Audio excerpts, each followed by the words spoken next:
Alors, mesdames et messieurs, il faut bien comprendre que le but de ce programme, officiellement, est un but républicain, puisque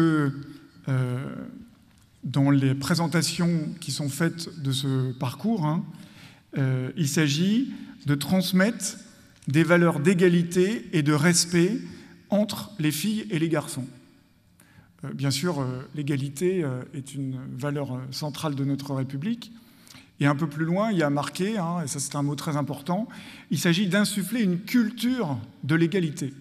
Donc il s'agit d'imprégner, on l'a vu avec les quelques extraits des vidéos tout à l'heure, il s'agit d'imprégner peu à peu les mentalités, de changer la manière de voir, la manière d'agir.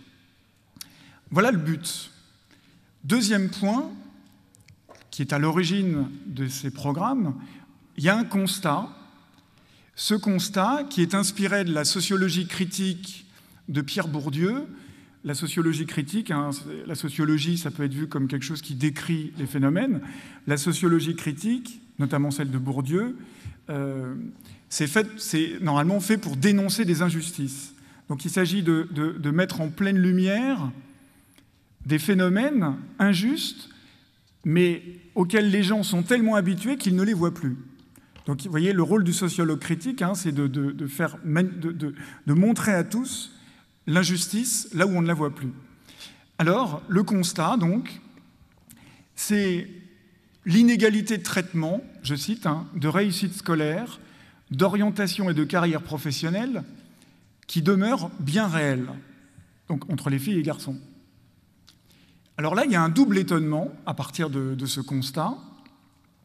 Comment expliquer la différence entre l'égalité des droits, parce qu'aujourd'hui, évidemment, les jeunes filles peuvent s'inscrire dans n'importe quelle filière post-bac, universitaire, etc.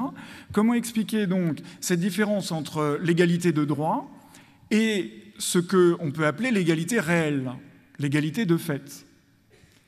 Premier étonnement, puisque, et ça c'est au cœur du constat qui est fait, il y a encore une très grande inégalité dans l'orientation, par exemple, entre les filles et les garçons. Les garçons vont plus dans des filières scientifiques et les jeunes filles plus dans tout ce qui touche la relation, le soin. Par exemple, il y a 60% de femmes qui font des études de médecine, etc. Donc il y a une inégalité de fait. Donc comment expliquer les deux? Et deuxième étonnement, toujours dans ce constat, les filles réussissent mieux scolairement, mais n'ont pas les mêmes parcours scolaires. Donc vous voyez, l'étonnement, c'est ça. Elles réussissent normalement mieux à l'école, elles ont des meilleures notes, elles sont plus attentives, mais, je cite, elles n'ont pas les mêmes parcours. Ça veut dire quoi, ça? Quel est le présupposé de ce constat?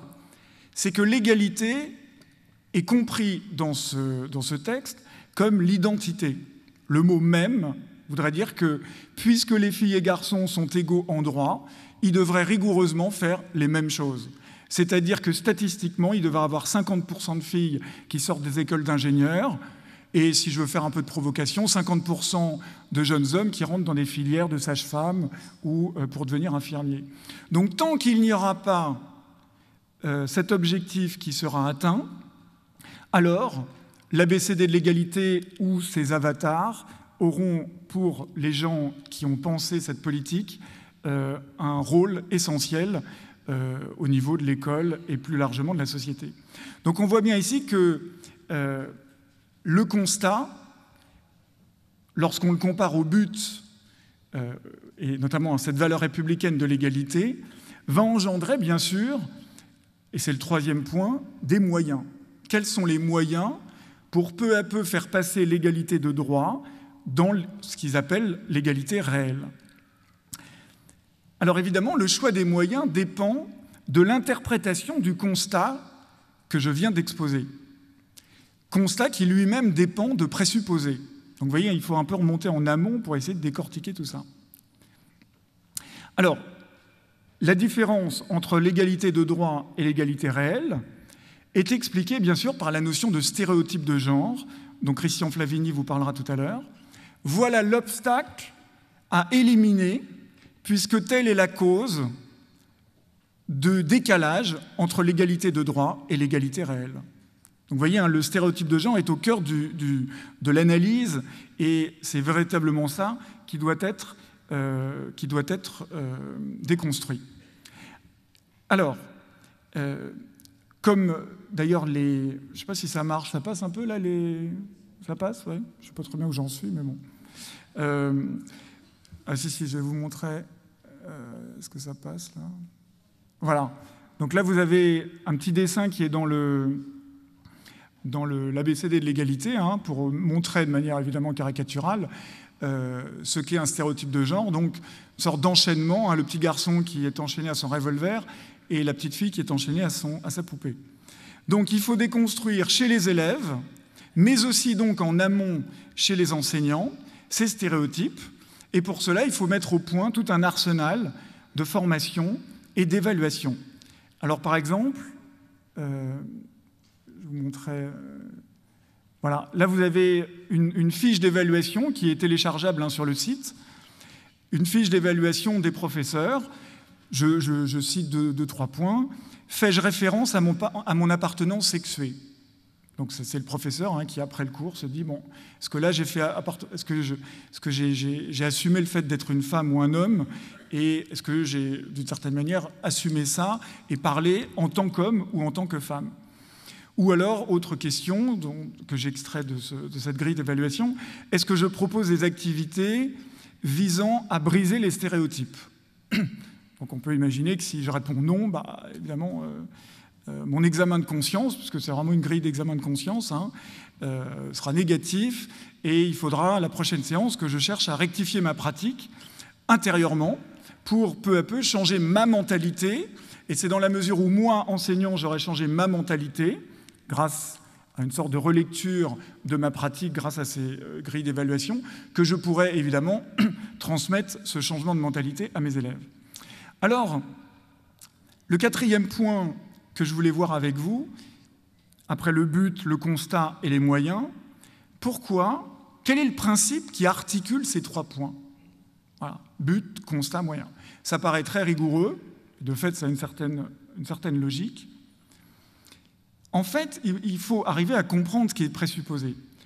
Le présupposé, donc, qui vient en grande partie de Pierre Bourdieu, hein, donc grand sociologue français, qui a écrit en 1998 un livre qui s'appelle « La domination masculine », qui est vraiment le livre de référence qui irrigue une bonne partie des études qui sont faites et qui a eu une très grande influence dans l'éducation nationale. Hein.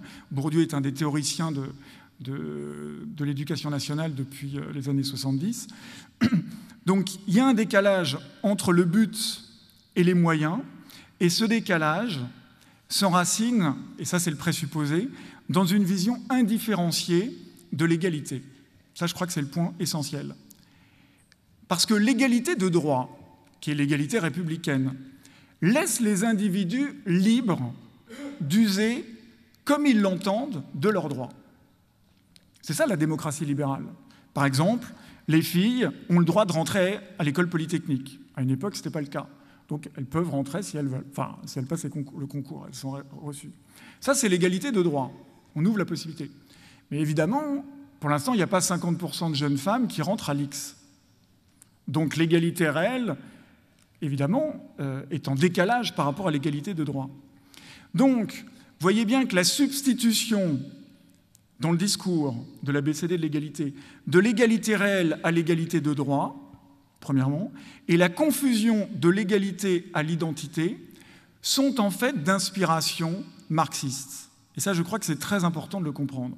Ce n'est pas du tout un jugement de valeur de dire ça, c'est simplement de remonter dans les présupposés qui viennent de Bourdieu. Pourquoi? Parce que, finalement, la doctrine de Marx, reprise par Bourdieu, elle consiste à dire « les gens sont aliénés, mais ils ne le savent pas ». Les gens sont aliénés, mais ils ne le savent pas. Du coup, il faut nécessairement que les gens prennent conscience de leur aliénation. Et qu'est-ce qui empêche les gens de savoir qu'ils sont aliénés? C'est bien sûr leur représentation mentale, ce qu'ils ont dans la tête. Et donc tout le travail de l'ABCD de l'égalité ne consiste pas évidemment à faire prendre conscience de l'aliénation du prolétariat, mais le substitut du prolétariat, ce sont les femmes ou les petites filles, et il s'agit donc peu à peu de leur faire prendre conscience, elles, mais aussi les enseignants, les familles et par là toute la société, qu'elles sont comme pieds et poings liés par des stéréotypes de genre. Et donc c'est dans la mesure où on pourra faire ce travail de rééducation mentale que, effectivement, pourra advenir l'égalité, entre parenthèses l'égalité réelle, c'est-à-dire celle que les statistiques donneront peut-être un jour, c'est-à-dire une répartition indifférente dans les différentes filières, dans les différents métiers, entre les hommes et les femmes. Et donc vous voyez ici qu'il faut dénoncer les cadres mentaux, les dispositifs pratiques qui, à leur insu, aliènent les individus. Bref, il s'agit donc, pour conclure, de forcer les gens à être libres.